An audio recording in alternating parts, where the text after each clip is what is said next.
Jeg går videre ind i stedet for library, ind i develop, udviklerdelen, og der starter jeg nedefra i min redigering. Jeg starter med at gå ind og vælge en kameraprofil.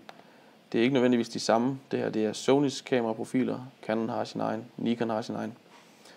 Så det er en smagssag, hvad for noget man godt kan lide at bruge.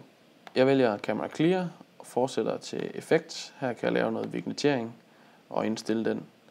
Jeg gør den lidt mørkere og fortsætter op i Lens Correction.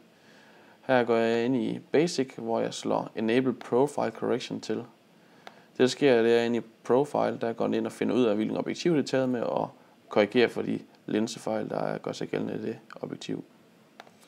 Jeg fortsætter op i Detail, hvor jeg kan sharpne mit billede, og jeg kan lave noget noise reduction.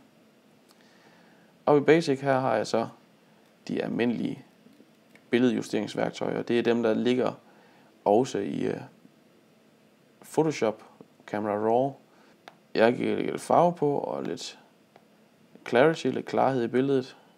En god idé er altid lige at prøve at køre helt til plus og minus, så man kan se, hvad det er, man redigerer, og hvilken del af billedet det påvirker. For hvis vi tager black, så er det de helt mørke områder, der bliver gjort lysere eller mørkere.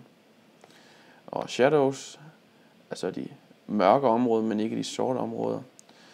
Man kan også se det her i histogram, hvor når du kører musen igennem, så står det simpelthen lige nedenfor her, hvor der nu står ISO 400, der står hvilket værktøj. Man kan også se hernede, at når jeg kører musen igennem, så bliver de forskellige værktøjer eller justeringsmuligheder highlightet, og jeg kan simpelthen trække i histogrammet heroppe og lave redigering direkte.